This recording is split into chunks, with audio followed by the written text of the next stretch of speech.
آپ کا تعاون لے سکتے ہیں تو پھر ہم بحیثیت مسلمان 17 کروڑ مسلمانوں کے جذبات کی ترجمانی کرتے ہوئے پارلیمنٹ کے اندر اسلامی قانون سازی کا مطالبہ کیوں نہیں کرتے؟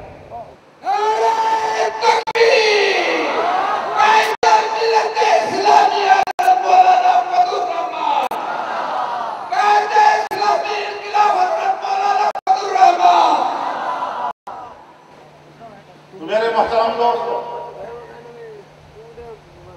آئیے دلیل کی بنیاد پر بات کریں۔ جنگ کا خاتمہ کریں۔ ہم دیکھ رہے ہیں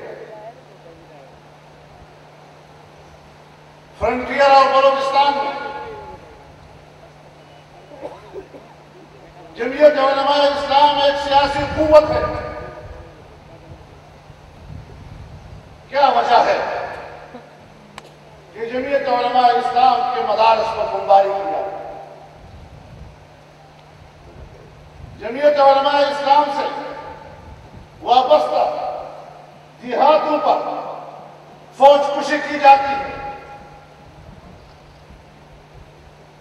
کیا وجہ ہے کہ جمعیت علماء کے کارکنوں کو، حافظ اور قاری اور علماء کو قتل کیا جاتا ہے؟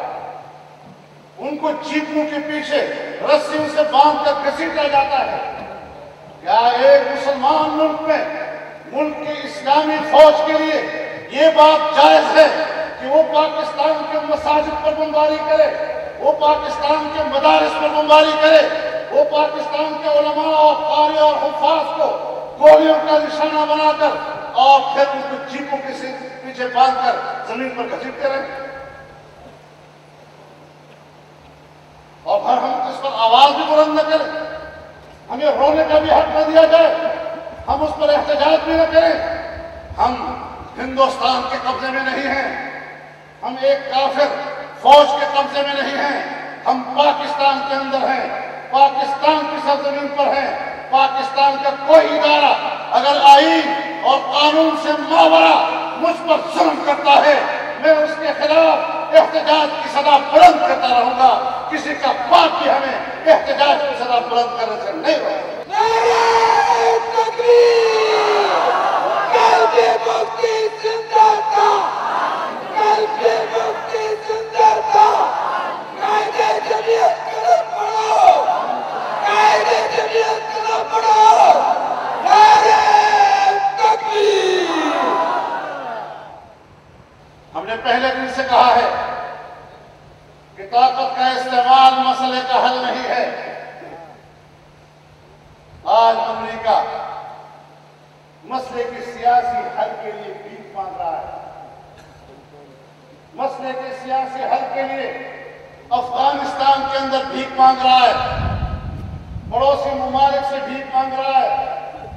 اگر اتنا بڑا امریکہ 41 ممالک کی فوجوں پر مشتمل نیٹو فورسز وہ 10 سال کی طاقت استعمال کر کے آج مسئلے کی سیاسی حل اور افغانستان سے باعزت انخلا کے لیے بھیک مانگ رہے ہیں، اسی راستے پہ چل کر اگر پاکستان کی فوج پاکستان کے داخلی مشکل میں طاقت کے استعمال کے تو مسئلے کا حل سمجھتے ہیں، تو کیا عالمی قوتوں کی اس بے بسی اور لاچاری کا ہم سبق نہیں لیتے؟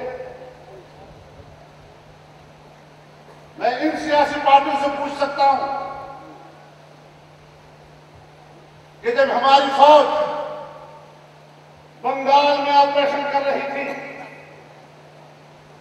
تو بنگال آپریشن کا نتیجہ کیا نکلا؟ میں ان سے پوچھ سکتا ہوں کہ سن 1973 اور 74 میں جب بلوچستان میں فوجی آپریشن کیا گیا تو اس کے نتائج کیا نکلے؟ آج بلوچ کی نئی نسل، نیا نوجوان کیا سوچ رہا ہے؟ اس کی ناراضگی کن حدود کو آج چھو رہی ہے؟ آج تم فرنٹیئر میں اسی دلیل کے ساتھ، اسی دلیل کی بنیاد پر انہیں وجوہات کا اعادہ کرتے ہوئے مذہبی پشتونوں کے خلاف فوجی قوت استعمال کر رہے ہو، اس خطے کے مستقبل پر اس طرز عمل کے کیا اثرات مرتب ہوں گے، اس کا سبق ہمیں اپنے ماضی کے اقدامات سے لینا چاہیے۔ ہم خود اپنے ہی ہاتھوں ملک کی سلامتی کے خلاف اقدامات کر رہے ہیں، اور ظاہر ہے کہ ہم پاکستان کی بقا اور پاکستان کی سلامتی کسی بھی ایک ادارے کے رحم و کرم پر نہیں چھوڑ سکتے۔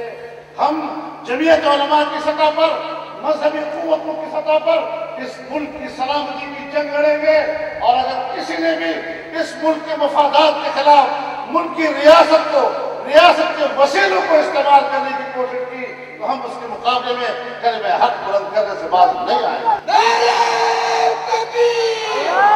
جمعیت علماء اسلام! اسلامی انقلاب! تو میرے محترم دوستو، ہمیں اپنے اس نقطۂ نظر کو سمجھنا چاہیے۔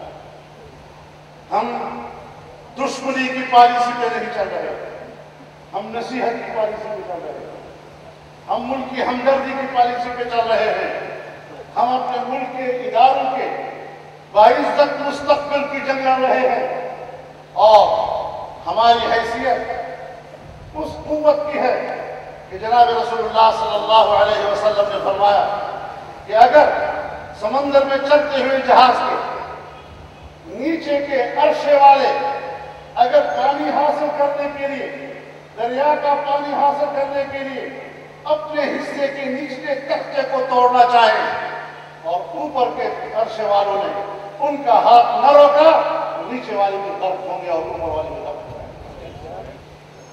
ہم اگر آپ کا ہاتھ روک رہے ہیں، اس لیے روک رہے ہیں کہ ہم اپنے آپ کو بھی غرق ہونے سے بچا رہے ہیں اور آپ کو بھی غرق ہونے سے بچا رہے ہیں۔ ہم ایک کشتی کے سوار ہیں۔ اگر آپ کے طرز عمل سے ہمیں نظر آ رہا ہے کہ ایک کشتی ڈوب رہی ہے تو پھر ہم نے آپ کے ہاتھ روکنے ہیں اور اس کشتی کو بچانا ہے اور اسے سلامتی کے ساتھ ساحل تک پہنچانا ہے۔ یہ میری گزارشات ہیں، اور اس محاذ پر ہمیں جمعیت علماء اسلام کے لیے آپ کے مکمل تعاون کی ضرورت ہے۔